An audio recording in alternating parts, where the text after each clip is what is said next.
Well, welcome to Adobe's think tank, live from the magical city of Cannes at the French Riviera. What's the future of customer experiences and brand emotional appeal? That's the topic we're discussing today, and I'm joined today by a panel of industry luminaries to debate just that question. Now, every CEO, every marketer will agree customer experiences are very important. But they seem to be hard to get those experiences always right. United Airlines promises the friendly skies and drags a passenger off one of its planes while the world is watching. Wells Fargo promises trust and gets fined for opening millions of fake customer accounts. And a known soft drink brand called Pepsi had to pull one of its ads when it tried to engage in social causes, but customers didn't like it and were claiming that the brand is actually trivializing social causes in advertising.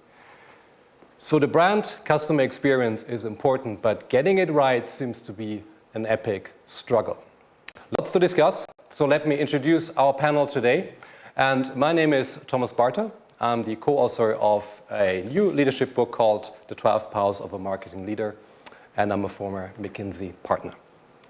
To my left, we have Andrea Sullivan. Andrea is the CMO of company Interbrand. And Andrea believes that customer experience is about the contract between the customer and the company. Welcome. Thank you, Thomas. Thank you for including me. Yes, I think customer experience is really hard, but if it's done right, then we can make our customers fall in love with our companies. Excellent. Then next we have Chris Concilla. Chris is Chris is the Chief Creative Officer of agency ARC. And he believes that every brand is an experience. Welcome. All right, thank you. I will try to stay engaged in this beautiful environment. Okay, then we have next to him we have Andrea Bromley. She's the VP of Brand Marketing for Adobe, and she believes customer experience is not about KPIs and dashboards, but about people. Welcome. Thank you, Thomas. It's Sarah Gormley with Adobe, but I'll forgive you. That's Apologies. okay. And I don't think it's an either or, but I think that it's more about recognizing we're so focused on metrics right now, and I think we also have to remember that behind every metric are actual human beings who are our customers. That's right. That's right. So then we have Katherine Balsam-Schwaber. She's the Chief Content Officer of company Mattel, and she believes that it's all about inspiring the wonder of childhood. Welcome. Thank you. Well, I mean, certainly for us and our company globally, we are about bringing surprise and delight and reminding everyone how play can be powerful. So we're laser focused on our consumer and their desire to celebrate the wonder of childhood. Thank you. But also welcome Adrienne Parker. Adrienne is the VP of Marketing for Patron Spirits. And Adrienne believes customer experience is about the truth. I think I like her better. Play can be powerful, and in the tequila industry, we definitely believe play can be powerful. So I'm going to just jack that one. Yeah, exactly. Yeah. Next to you is Beth Wade. Beth is the CMO of agency VML. And she believes companies must put the customer at the center. Most definitely. Thank you so much for having us here today. It's a gorgeous environment. And yes, definitely the customer in the center and looking for the human insights that can inspire us all and how we become a loved brand. Excellent. Well, there's Bill Bien. Bill is the Chief Marketing and Strategy Officer of Philips Lighting. Right. And he says it's not about brands asking for customer loyalty, but actually customers commanding brand loyalty. Welcome. I think that's right. We have to remember customers always have choice in a brand as a marriage, and the customer can choose to walk away. So you have to be sure from the moment of selection and investigation to the moment of use that they're delighted by everything you do. Whether it's a business customer or a consumer customer, we strive to do that. That's right. And finally, Salia Mavros, CEO and founder of agency The Front. And Salia's belief is that customer experience is about finding a brand's common truth. Welcome. Hi, thank you for having me. Well, it's about finding the common truth or the shared truth between your customer and your brand. And a lot of times, and what I get really excited about is moving through discomfort to find that truth. Because I think in there is where you find real loyalty both ways. That's right. And before we diving in, to all of you who are watching us live on Facebook, please leave your comments or write your questions. You can also reach us on Twitter using the hashtag AdobeTT. Well, why don't we start with the basics and start finding out if we can actually measure and understand the emotional customer appeal that brands have. And I think that's a great question to start on this side of the table, because you have a lot of experience in measuring and understanding emotional brand experiences and emotional brand appeal. Is that possible? Can we really understand it? Is it possible? That's a great question. Interbrand's been studying the health of brands for a long time. So we produce something called the Best Global Brands for over 20 years. And I think the interesting thing now is that there's a lot of change in movement. So we look at both what's going on inside of companies as well as the external measures as well. And we're conducting a specific study right now considering the fastest growing brands from 2016 and what are they doing inside their organizations to really drive that growth. And a big part of it is all around that emotional intelligence. And what we're noticing is those organizations that are succeeding and growing the most are the ones that are able to create empathy in their organization. So they understand what it's like to be in their customers' shoes and how to really activate that, particularly in engineering cultures where that's a little tough. Right. And so there's a lot of interesting learnings in terms of how can we really get our people out in the world and starting to think like humans. That's right. I mean, Bill, you are from a company with a very strong engineering background, obviously. I mean, what do you say? Is this correct? Are you able to understand and measure and really comprehend the emotional part, the emotional side of your brand? It's a question we wrestle with quite a lot. Yes, I mean, yes and no. Okay. The yes is, yes, you can put metrics on it, but you also have to have the conversations with the customers to be able to interpret it. So, you know, we measure across all of our markets customer satisfaction, and we break it down to 10 factors, and we look at it every quarter, and we have action plans to revise that. But in addition, you actually have to engage with the customer to get the live feedback from social media, but better yet, actually go out there in the stores and watch what they're doing or engage with them to interpret it, and then change your experiences based on that. You just can't take the metrics for granted. I mean, Adrian, obviously your brand is a very emotional brand, is a spirits brand. Are people debating internally whether there should be emotional appeal, or do you measure it? I mean, how do you figure this out in such an emotional, I guess, category? Yeah, you know, spirits is, you know, it's a fun brand, right? Patron tequila is very handcrafted and artisanal, and yet the way we drink it and enjoy it is it's all about memories and experiences, right? And so oftentimes those emotions are hard to measure, but they're most impactful part of the customer experience. So for us, it really does translate to less of a dashboard and KPI, but my motto has been spend more time talking to your customers and about them, right? So you got to get out of the PowerPoint slides, out of the boardroom, off the whiteboard, and into the market, you know, into the stores, into where the action happens, because that experience is so vital. And so I think, you know, what we've come to learn is that, you know, you can't fake it. And so customers respect that. And, you know, we're in a very enviable position. We've been named one of the most trusted brands in the world. We enjoy a very considerable market share. And a lot of that goes back to just the product. It's not about our marketing most of the time. It's about have a good product experience that's inspired, that you can replicate, and that creates certainty in the market. And then our marketing is the output of delivering the product. But if the product's not right, the experience is a non-starter. Right. I mean, Katherine, I'm sure you must have had a lot of experience, given that you, of course, are producing a lot of toys and things that are very engaging for very young consumers. I mean, how do you figure out what they want and what they find emotionally appealing? I mean, well, we spend an enormous amount of time engaging with our consumer. One of the things that's interesting for us is that our consumer and our customer are actually two different segments. Okay. You know, we're really talking to kids through content.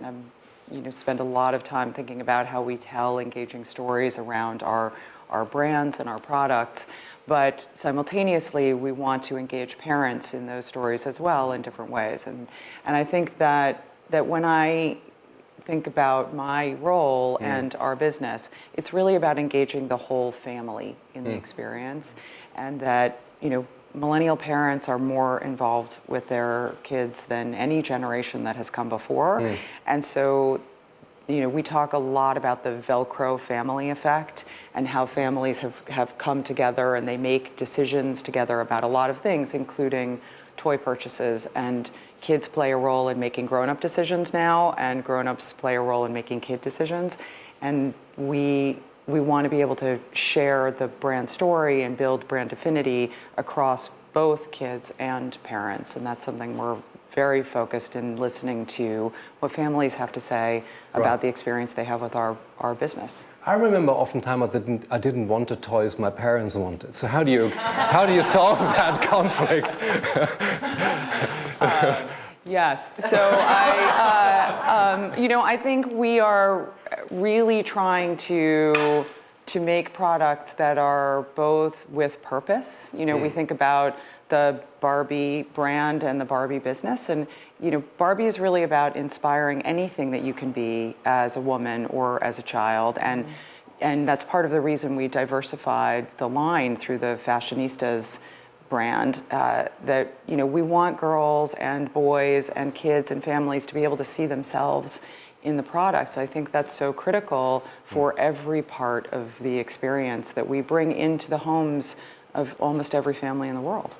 Sally, I'm sure when you heard this, and as someone who is advocating a female or a more diverse course in marketing, what's your reaction to what you just heard and the way products are being developed? It's such a beautiful thing, the evolution now that we're seeing, where everybody's taking into consideration diversity, and being able to see, especially young women and kids, being able to see themselves in the product and changing there's a technical difficulty. So being able to see themselves in the product and being able to see themselves as how many times we say, if you can see it, you can be it. And I think... Are companies getting this right? It's a big difference in what it was even a few years ago. It's going to be an iterative process, but the intent right now and the purpose that we're seeing, we've never seen before to this extent. And I think the conversations that we're having, all these conversations that we're having on Twitter, on our social media, these were gender studies conversations. Nobody was having these conversations even a couple of years ago when I started the front. These were advanced conversations that, and now we're having them day-to-day discourse. So I think brands are starting to have them. Products are changing, and the conversations around that are changing. So we get really excited about that. Beth, you're nodding a lot. I wonder if you want to chip in at this point. I'd love to. I just think, over the past few years, from an agency perspective at VML, we've done, work on our diversity and inclusion council. And I think, to your point, bringing the conversation to the forefront has made more people at our company aware of the work we're producing. What does it mean to be diverse in the work? How are we actually seeing something in the hall and saying, stop, we need to make a change. This is not representative of the world. And I think we have to have the conversation so people feel empowered to be able to stop something along the path if we don't feel it's going the right way. And without having those conversations and making an open dialogue, I think we're not progressing. I think it has to... Go ahead. That's a great point, that this kind of work has to start from within your company. You have to really believe it as part of your brand ethos, but also part of what you want your culture to be inside your organization, to Andrea's point, that it has to start from within, because if it's really cosmetic, it's hard to make that come through to your consumer, because it's a joint shared experience, like a marriage. It's both of us coming together to build our halo around the brand. I do think a challenge, and maybe you're going through some of this, right now, is a brand that's been around for a long time, like Barbie, kind of going back and trying to assess, what's the next turn, of that property, going to be about. And your point earlier about kind of internally purpose, what's the internal DNA of a company, and how does that start to show itself in terms of marketing? It's easy to point to brands that we all love, like a Warby Parker or Tom's Shoes, where like from the beginning, the ethos of the company defined it. I think it's much more challenging for a brand like yours, to kind of go back and say, hey, culture has changed dramatically. The brands that people value the most have changed dramatically.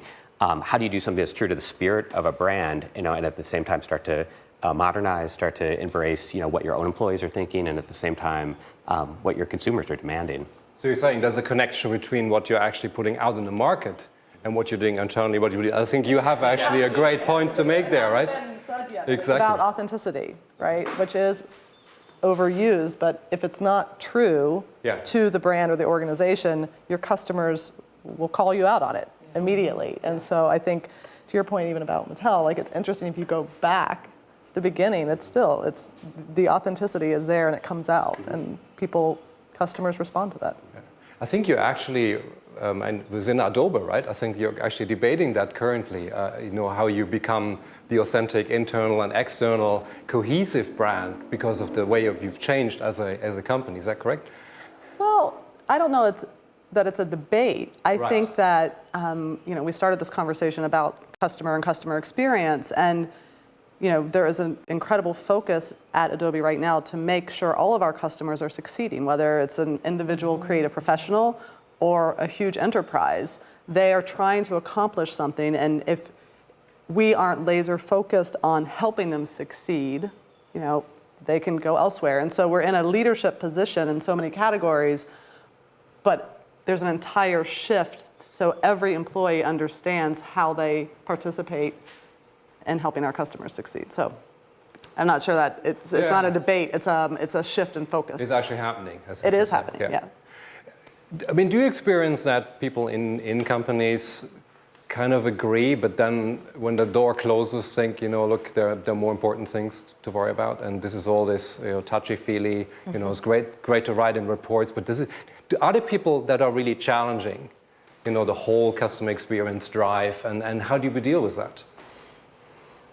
I think unless you bring it into the business model itself, it's not going to succeed. So, it's something where leadership has to be aligned around the purpose and then make it real through everything they do. And if not, it's just a bolt-on. Right. And so gone are the days, that can't be the CEO talking about. It's not just a communications, right? It's got to be something that everyone's living through behaviors. And I think, especially today where everyone's fighting for, to try to attract the best and the brightest in terms of workforce and then retain them, there's some pretty alarming facts, especially as you look at millennial populations where only 20% are actually engaged in the purpose and value system of their organizations, and almost 60% are very open to considering shifts at any given time, right? And so I think leadership is finally understanding the whole commitment to purpose, but it has to be something real. Right. And to your point, I think our younger employees have to be the co-creators of what that is. Because there's not a fulfillment if it's top down and we're telling. It's about let's share together and let's build it and have accountability and some responsibility for them to help shape it. Because then, to your point, they're not looking to go somewhere else if they feel like they're driving the company culture forward. So let me add something there. So I think it has to be organic to your company, right? You have to be able to say, what is your strategy? So ours is innovation. You called that out, but it has to be innovation that matters locally. So we try to achieve that in a couple ways. What we set up is every year here are the 4 or 5 objectives marketing needs to do, but the product marketers in the markets choose the products they want to sell. It's not a global thing. The local Marcom teams take the initiatives that we set, but then they actually interpret it. So I actually just found a great campaign in Germany about how to appeal to electricians and contractors, which was brilliant. It was emotional and rational, great B2B marketing. We're actually globalizing that. Right, and we go one step further. I give out every year the Chief Marketing Officer Awards, which is monetary benefit for the teams that do the best job in marketing in terms of brand perception, preference, and ROI in 5 or 6 different categories. And I had over 65 teams compete for that last year. And the marketing they did was so fantastic. And it was because we leveraged the brains of marketers across 18 different markets. And now we're sharing it. And it works if you actually listen to people rather than tell them. Mm-hmm. It's a thread that's it goes from internal to external. It's all connected. And I think everybody, it seems so obvious, but it's taken a long time to be able to thread that and keep it consistent, I think, as well. Can I just mention one example? Because Sure. I know no one loves the Adobe brand more than me, but there's this example. That I think is such a testament to this conversation, which is, I guess now almost 2 years ago, the same woman who was responsible for making Adobe one of the best places to work in the world. So she ran employee experience. She took on accountability for customer experience, which I feel like, and we're kind of a humble organization, I don't know any other major brand that's done that. And it's because if we don't get this right, we're going to be at risk. And so it's really fascinating to see the shifts that are happening, because her same strategies for moving an entire workforce into a way of thinking, right? And now she's focusing on the customer across the whole of all of our categories. So I think it's one of those things, it's one thing to talk about it, but to actually do something and put a stake in the ground. So That's right.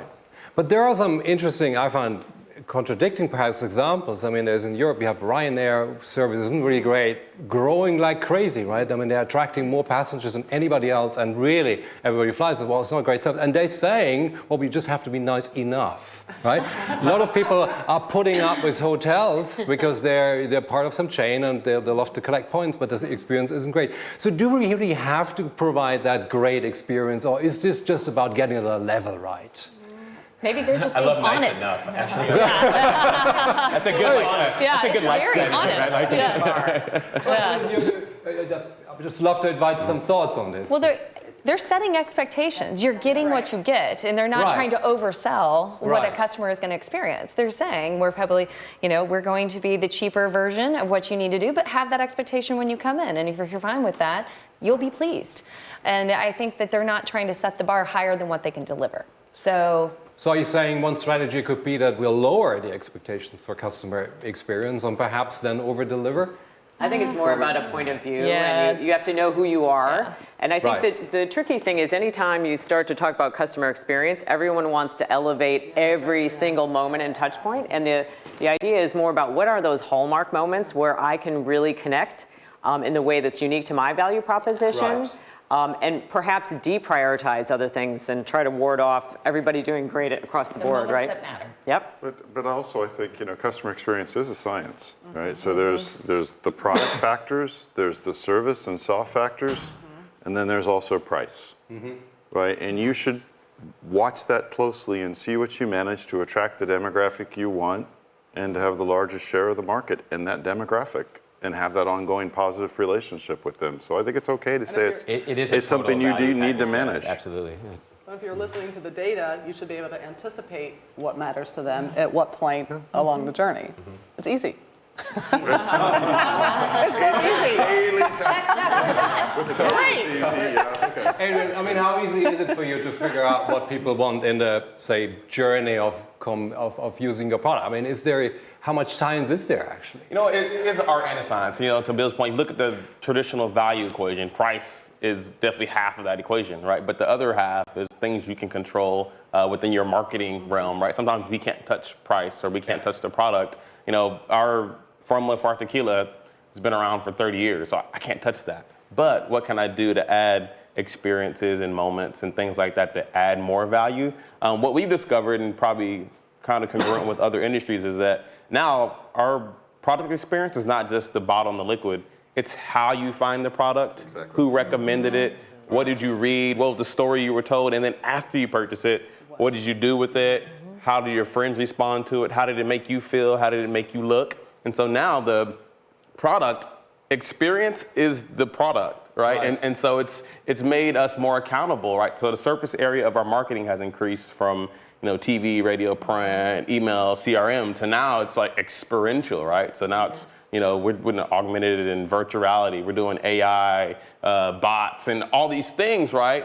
And it's tactical, but it's important because it's on the consumer's terms. And so for us, it's just pivoted our approach to, if you never go to the Patron Spirits website, that's okay, because I can meet you at your point of need. And so it's actually turned the briefs on their side to ensure that we're starting from the customer back. But the way you explained the customer journey just now, it seems like you are almost like, I wouldn't say in control, but you really have complete transparency and you're really fine-tuning all these points. Is it really like this, or is it also just trying out and seeing what lands? Oh, yeah, absolutely. And for us, because in the spirits industry, we're obviously super regulated, right? So there's a lot of things I can't do directly. I can't sell directly to a customer. There's a lot of things we just can't do directly. And so we actually have minimal control, but a lot of our impact comes from, teaching the teacher, influencing the influencer, and working through those channels as well. But what we did a year ago, we did use our data, and now we're using Foursquare location data.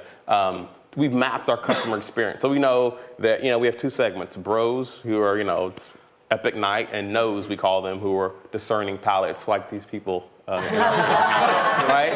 And we map their journey, right? And you see, you're all nos.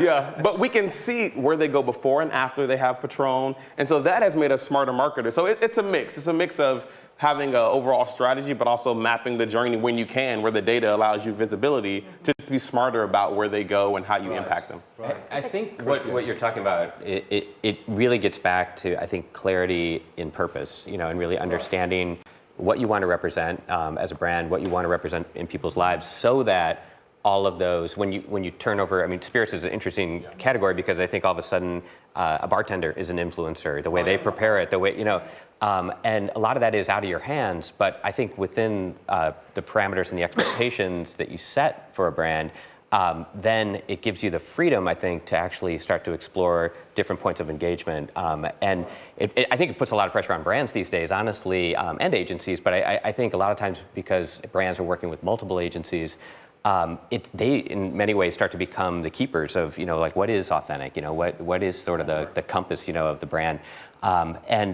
But I think if the great brands that you see today have this like wide open canvas of touch points and playgrounds to actually engage people, and it's like you've also got a lot of room to, if it works, great, fund it more, if not, like on to something else, and I think people are open to that. And I think you make a great point on the number of touch points. I want to come back to you again, because if you think about the portfolio you have at Mattel, right? You have literally hundreds of products and hundreds of smaller target groups. And you must have so many journeys. How do you understand all of that?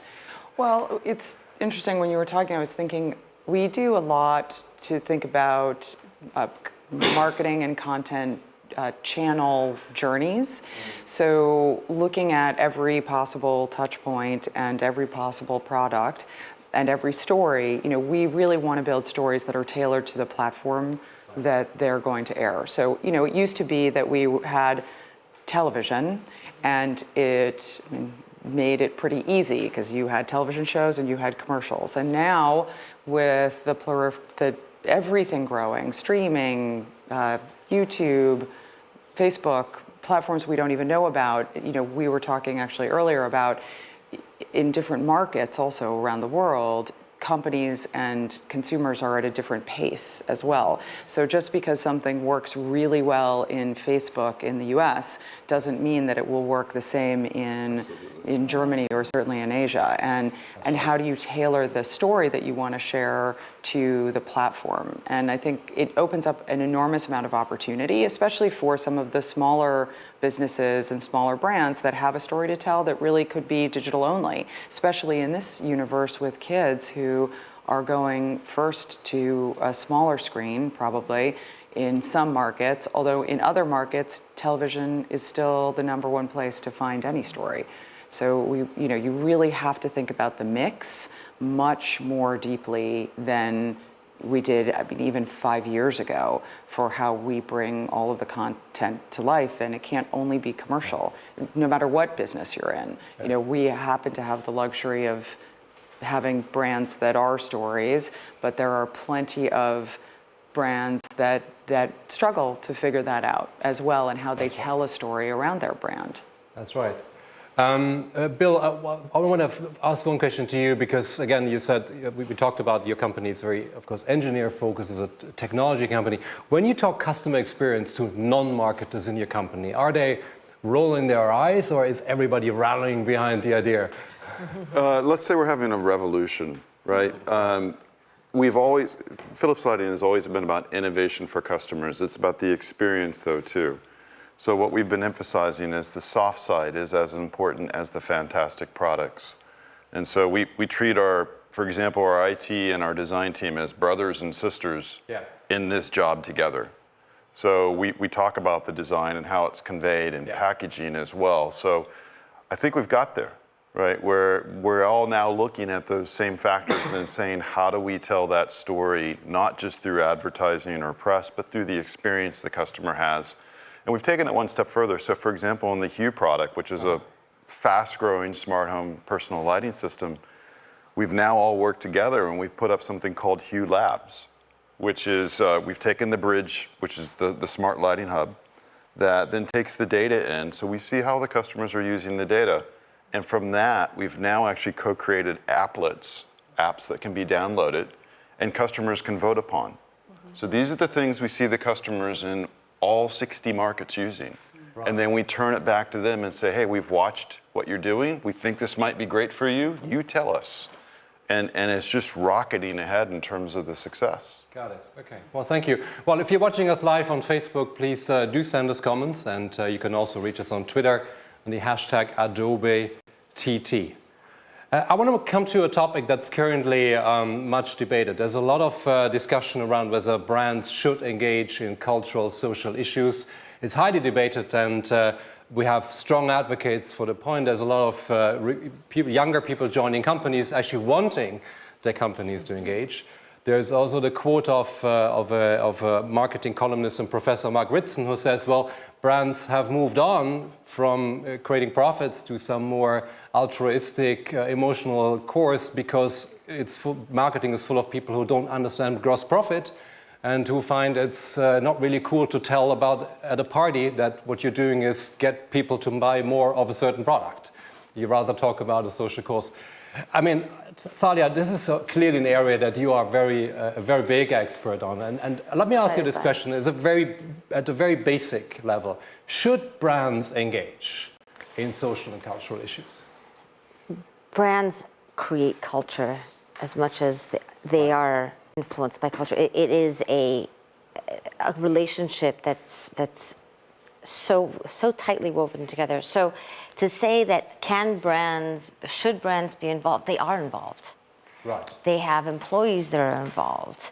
They're in the middle of issues. I mean, there's certain brands that have, recently there was a Super Bowl ad of a brand that told an origin story. And it turned into a political statement. But it was just their origin story, an immigration story. And even something like that becomes a political statement in such a highly politicized time.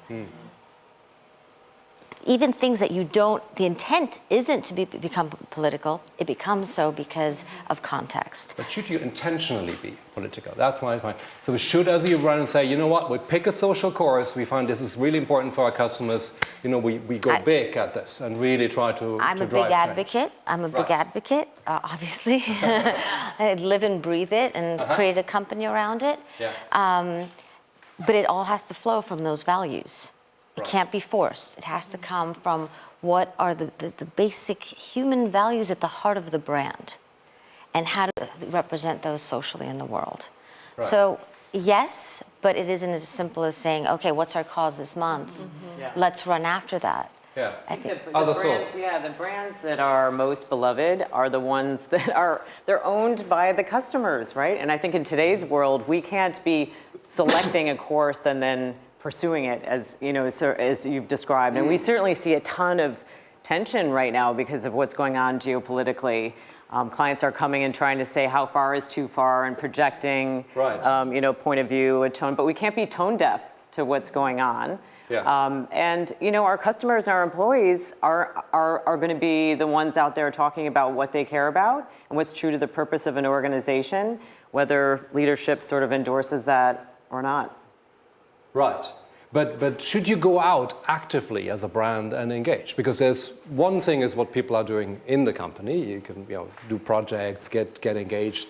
But should you advertise, for example, social causes? Should you really push an agenda very publicly? I mean, I would say that's highly dependent on your brand, what you do well and don't. So I'll use Patron as an example. Yeah. We don't take a stand on social issues, but environmental and sustainability is very much something we believe in because at the end of the day, we're a manufacturer and we take a plant out of the ground and use it to create something. And so how do we ensure that what we take out of the ground and we put back something that's just as good or better? And whether it's sustainability in water treatment, whether it's composting the waste from our tequila production process, taking care of the villages in Mexico, right? The orphanages and the churches and our people and our hacienda and our staff. I mean, those are things we believe in because it's a part of our history. So, the statement, the fruits are in the roots. It's been a part of us from the beginning. I do think it's a big landmine if you're trying to react to the current political climate and hop on or test. I think you have to be very, very careful and deliberate about that. Just because at the end of the day, you could do more damage than good, even though your heart might be in the right place as an organization. If the consumer doesn't interpret it that way, I think you've got to really have a cause, have a case, but have that consumer group you want to speak to in the room when you're making that decision and having that discussion. Otherwise, it could end in your peril, yeah. I think you need to choose purpose over politics, at least for a brand like ourselves, because the purpose is long-term, it's authentic. So for us, it's about unlocking the extraordinary potential of light for brighter lives and a better world. It's not trite, because we've been doing it for decades, but what we focused on is sustainability. And sustainability in terms of, we've committed to 100% carbon neutrality in 4 years. We're 60% of the way there. We've committed to 80% of our revenues being sustainable. We're 76% of the way there. We measure it ruthlessly, but then the local employees choose how they want to enact it. And I think that's what we live, and it attracts people to what we do, both employees and customers, because it's authentic and we do it no matter where we are. Well, if I summarize, there's another comment that says basically it's what your own company does, how you behave, rather than what you say advertise or communicate or push as an external agenda.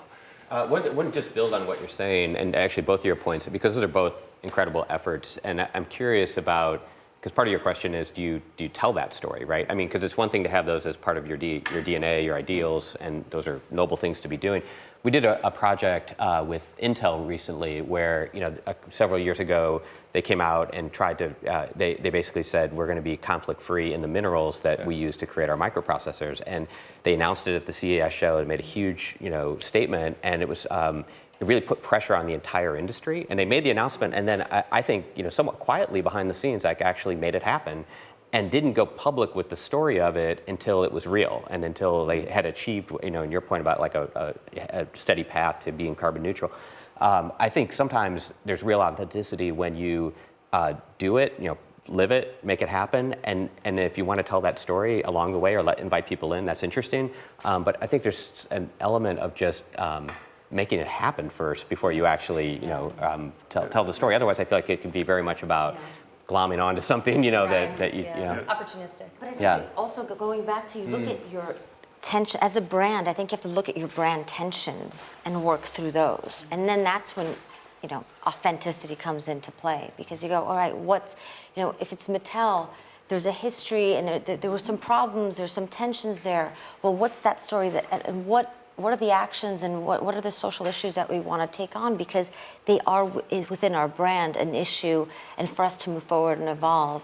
I mean, I think there's sustainability, the same thing. It's a brand tension for you. And you have to move through it, and that's why it works so well, because it isn't I'm all of a sudden glomming on to, it's great to run after, protesting now is in. We're going to run after that. We all know that one. It's an easy one. One of the things that drove us to rethink some of the outward positioning of our brands, like Barbie and the announcement of Ken in his diverse portfolio, which launched yesterday, that we believed it already inside. We're a very purpose-driven company. We are very involved with many charitable organizations around the world. We work aggressively on sustainability for our plants in different parts of the world, and we weren't telling a story outside, and we weren't showing, because I think it is your point. You have to really act. You don't have to make a statement about the fact that you're acting, but I think that as companies that do believe that purpose is part of our DNA, it should show through in our work and in our product. And if it doesn't organically show through, then it probably isn't really part of your DNA. But for you, it must be a tough balance, right? Because I think you found yourself a couple of times in controversy, right? Yeah. Because you didn't, I guess, launch diverse can way before diversity was a topic, right? Yeah. So in a way, is this for you understanding and responding to these trends, or are you also trying to set those trends? Well, I think it's both. You know, the brands that we work with are global, iconic brands with 99%, 100%, recognition around the world. And I think that we feel like we have an opportunity, especially for the voices of children, to be able to lift up children and family through the work that we do.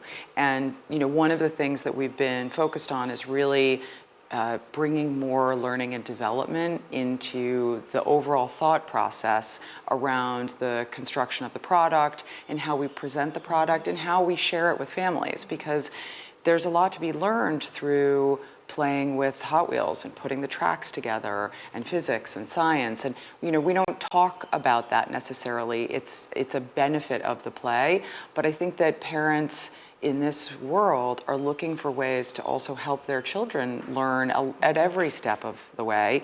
And how do we make that benefit of the product more accessible to parents so they can share it with their kids? Play is an advantage for everyone, and sometimes different kinds of play provide more of an advantage. We happen to have a portfolio that really works well to help children expand the way they think about putting objects together and what drives their imagination and their empathy as people in life. Yeah. So in terms of the communications, I don't think you should wave it as a flag to attract attention. You should use it as a message to make change. Mm-hmm.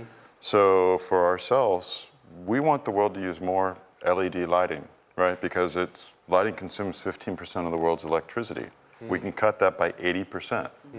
Right, that can help a lot of people. Mm-hmm. So what we do, we actually go out there and we message that, and we put our money where our mouth is. Last year we committed globally in front of 20 worldwide governments for the Clean Energy Ministerial. We're going to commit to 20% of the world's goal for LED lighting. We said that before anybody else.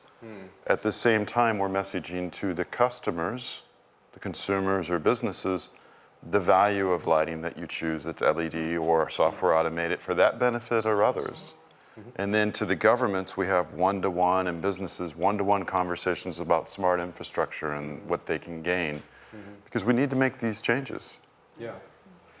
So when you think about some of the brand communication that we've seen, Super Bowl ads about migration, the recent PepsiCo ad, which I just mentioned, talking about demonstrations and people joining in, without referring exactly to those brands, which isn't the point, but what do we think about when brands go that far and to engage in topics that are perhaps slightly outside of their own core?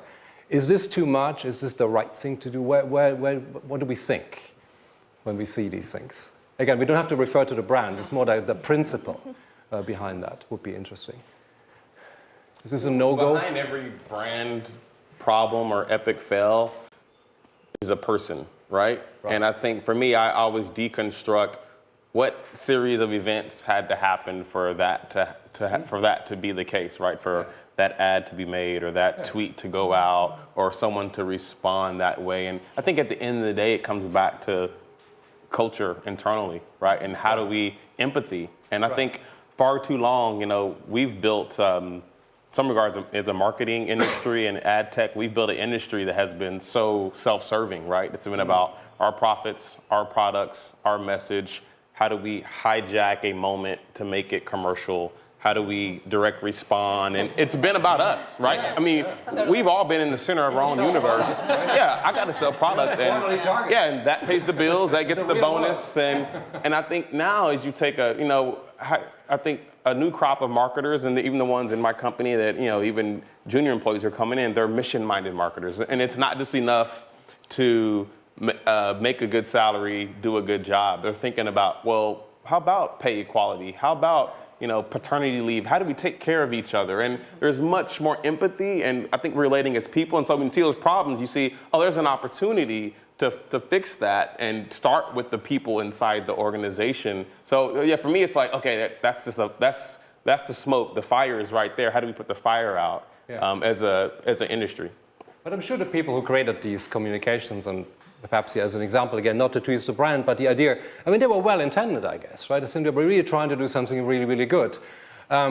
Is this that they just got it wrong? Have they overstepped boundaries we shouldn't overstep? I mean, where do we need to draw that line? I think the interesting thing is the intention was probably a good one, which is if there's any sort of silver lining in what's going on geopolitically right now, it's that, you know, people are starting to understand that we have varying perspectives and people aren't connecting, right? And so we need to listen, we need to connect.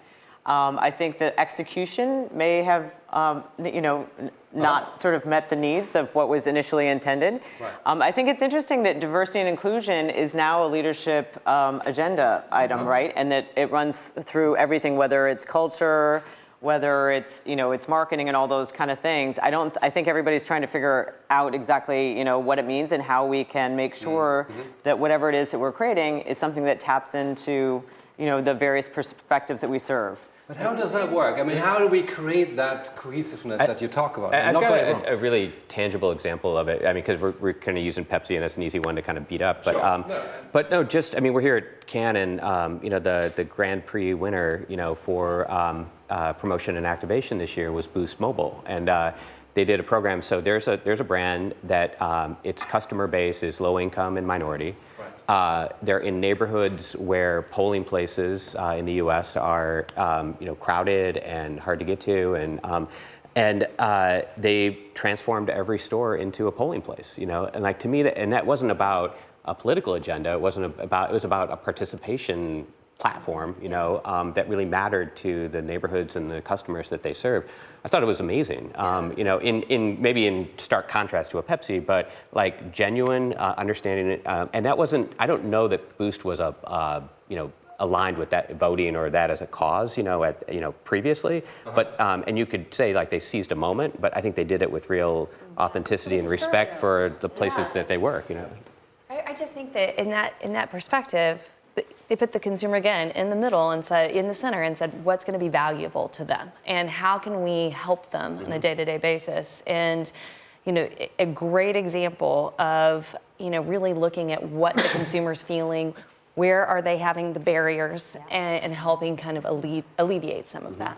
But when you look, I mean, you go through the galleries at the Lions, everyone is focused on telling these authentic stories about the struggles that people face in different ways. And, you know, for us last year, this year, the places that were nominated are around the Barbie Imagine the Possibilities campaign, which was starting the conversation for, you know, how girls are perceived in the world, in the workplace. And then this year for dads who play with Barbies, you know, that we want to celebrate dads who are, you know, getting down on the floor with their girls and playing, which actually is one of the things we saw in our insight work, helps girls build self-esteem.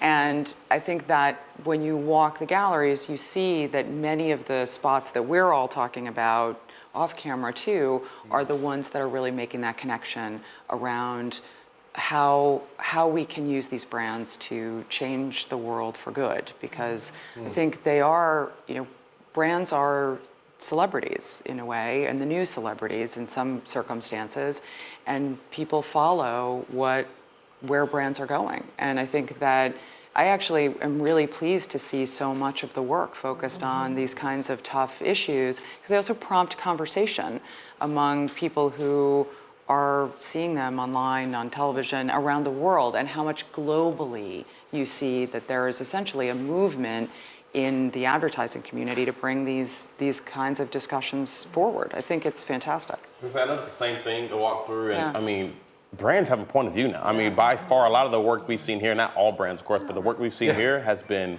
by far compelling. It stops you in your track and makes you think. And so I think it's filling, it's emotional, it's connecting people to issues in a way that I haven't seen before recently. And I think that seems to be the headline that I'm hearing here. I hear 2 points, right? One is serving customers with serving genuine needs, right? To connect, to create that connection. But secondly, also, kind of cleaning up your own court, right? I mean, doing the right things at home. And then perhaps when you're good at it, perhaps start talking about it, say, rather than picking a topic that's currently hot and trying to capture it for advertising. I think that's a consensus I hear appearing. Beth, you had a point to make. I was just going to say, I think we're focusing a lot on social issues and where brands play in there. But the other piece I would say that I'm seeing, brands really gravitate toward is being entertaining. How are we as marketers, you're talking about content. It is something about how are we entertaining our consumers every day that they can relate to. And so I think we're seeing a shift there as well, in the sense of it's not, continue to tell me about, as a brand, let me tell you more about myself. It's like that, I'm crying, but it was something that actually evoked, a reaction. And if we go back to emotional intelligence and we talk about an EQ, it's about that to me, in the sense of how are we developing that relationship along the way. I said on the front end, I get excited. It's about, you said listen, but I think one step back, it's about asking the right questions and then listening and creating that feedback cycle. Because asking the right questions can be the hardest piece of this puzzle. I mean, in my work, we use the principles of documentary filmmaking and investigative journalism to go in and story hunt, to go in and find some of these insights. What do you need to be entertained? What's the emotion at the heart of it? What's the tension? Asking all these questions, and how can we find the trouble? And how do we find exactly that? And how do we become troublemakers together? It's a dialogue, but you have asking the right questions. I mean, when I interview people, when you go out, you try and get into their psyches and understand, into their skin, and empathy, right? Who are you? What are you struggling with? What are you thinking about every day? And a lot of it's insights departments and some of the projects that we take on. But I think fundamentally, that's how you forge relationships. And it's like, ask the right questions. And it can be the hardest thing to do sometimes. We have a great question on that here from a Facebook user, from Joanna, who asked us the following. And there's a very practical question. I mean, how do you measure the emotional brand engagement? Very practically, how do we measure it? What are the tools, the measurements, the KPIs you're looking at? Are you looking at? Are you measuring it? Let me start there. And then if so, how?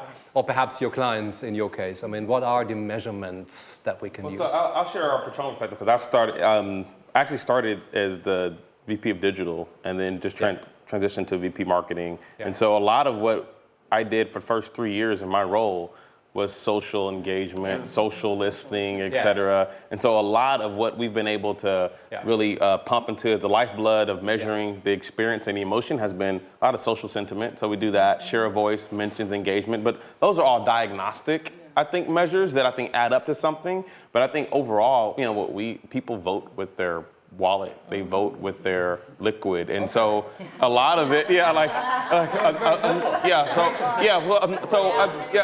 not to trivialize it, but a lot of it has been the diagnostic tools to help us know, how they respond to our messaging and engagement. But by and large, when we're seeing, the sell-through on the pipeline, tells us that we're moving in the right direction. And how do you do that job? I mean, how do you measure whether people like you, or you measure? So what's the metric you're using? What do you measure? We call it our brand health monitor. Right. And we look at and go year over year, twice a year actually, globally. Right. And we ask questions about how people are thinking about us. And we look at, cross lines of business. And one of the big indicators we are excited about is, one of the questions is, are Adobe's best days behind them or ahead of them. Right. And we asked the same question about other big brands, Right. which I will not mention. But, you know, it's like 77, 78% believe that our best days are ahead, right? Yeah. And so that tells you how they're feeling about the relationship with the brand, and that's very encouraging. That's how you're doing. Well, I have a suggestion. Why don't we do a quick round of tips? Because I'm sure there will be people listening and saying, you know, they all talk about experiences and all these things. In my company, it's really hard, right? For some reason, I'm not working with people like you here who find this fantastic and phenomenal and important. Do we have some tips for people, what they can actually do inside their companies to get the customer experience right, to create these compelling moments? Any ideas? I mean, for real people out there. You know, you were talking before about how you were bringing groups within the company together, right? Yeah.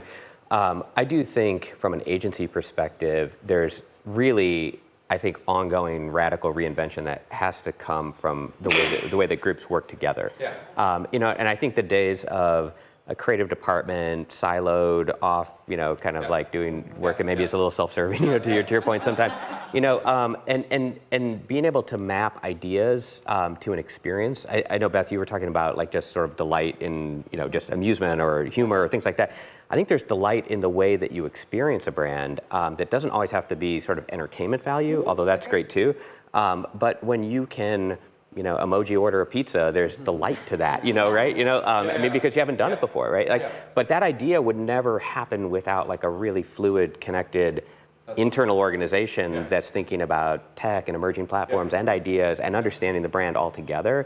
And I think you really have to work differently to get at that kind of work. Other tips? Maybe just do a quick round of tips here at this point. So I think, building on that, I think you need to get out in the world and be with your consumer, other consumers. You need to have these experiences yourself too, to understand what they're really about. Because I think, you know, sometimes, especially the people sitting in this room, you know, you're looking at the data instead of living the data. And I think that that makes such a critical difference in in building the experience. And that is the number one thing. I try to get out every week, meet with someone unexpected, you know, just do something different than what you're normally doing. Other tips for you create these compelling moments. Data is all around you, right? It's just not the marketing data. Go out there, understand the Net Promoter Score data, understand the call center data. That's how your people experience.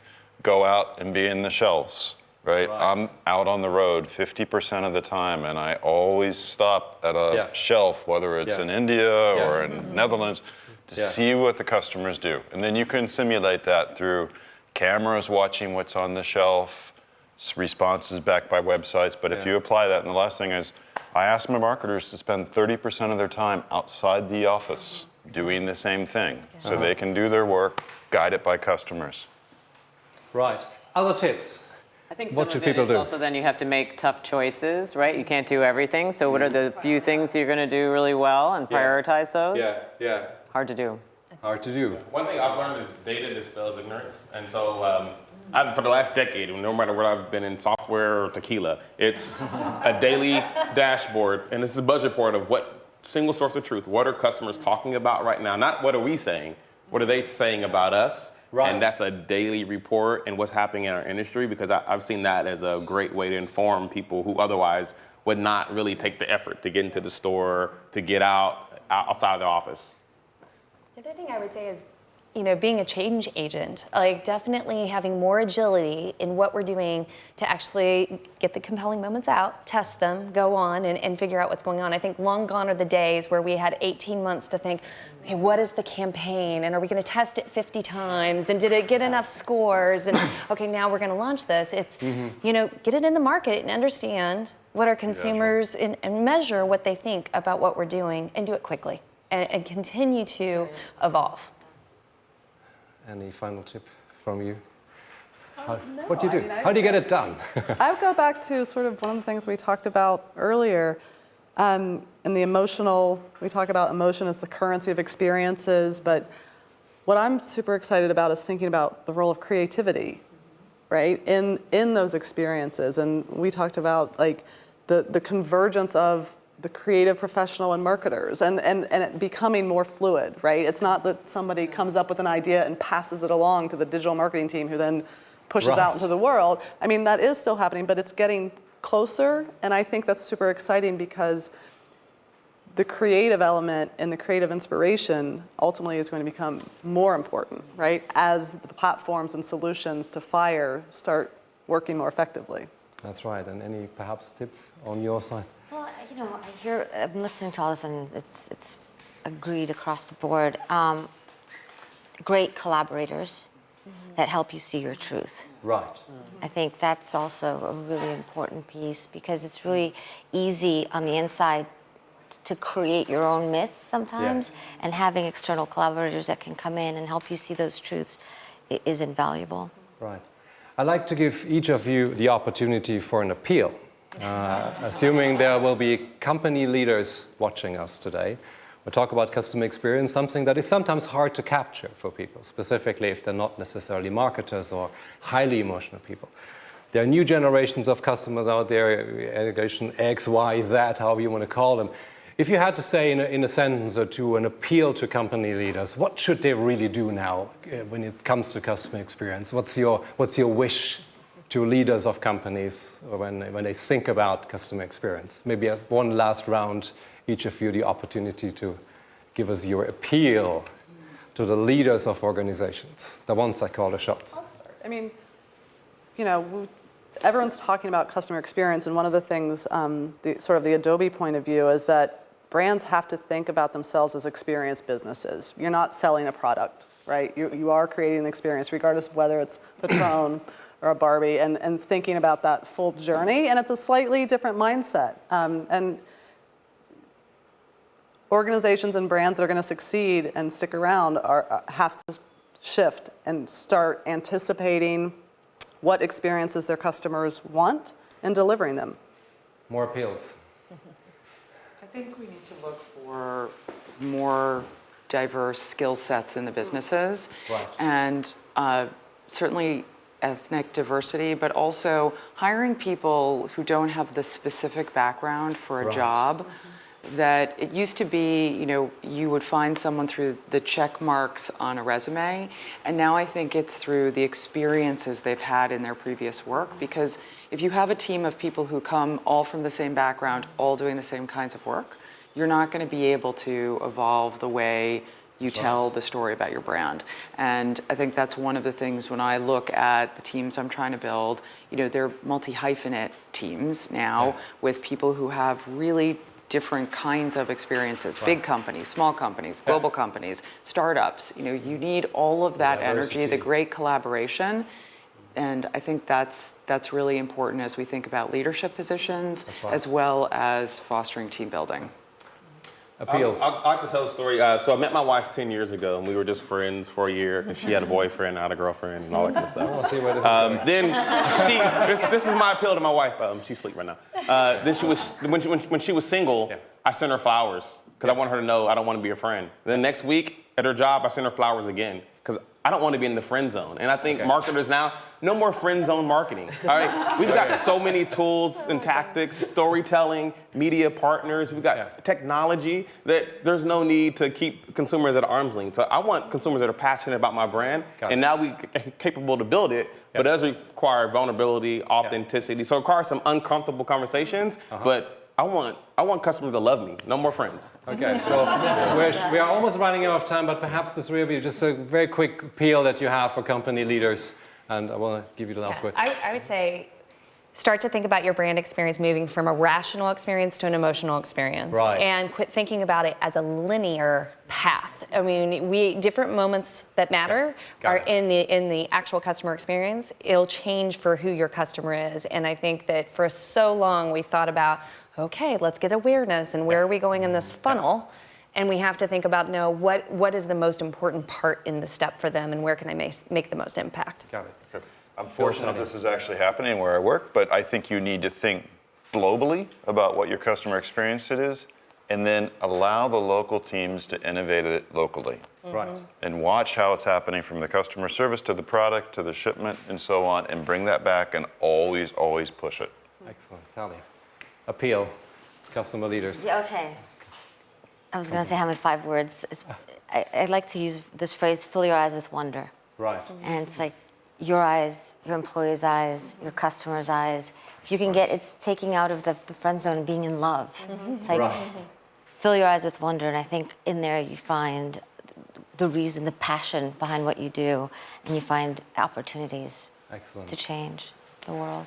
Chris. Yeah, I think actually related, not 5 words, but I think honestly, like not settling for mediocre experiences or mediocre work. You know, I mean, have the aspiration to do great things, have every touch point be amazing and born out of the truth of a brand. And the ability to do that is everywhere. Right. I think it just puts pressure on everyone to own it and to actually live up to it. That's great. And I think that exactly. it requires, I think, a dramatic shift in terms of the ways we're working. And so we have to hold all of ourselves accountable to breaking up all the bureaucracy. And that includes, the clients, partners, everybody, and trying new things, new ways of working.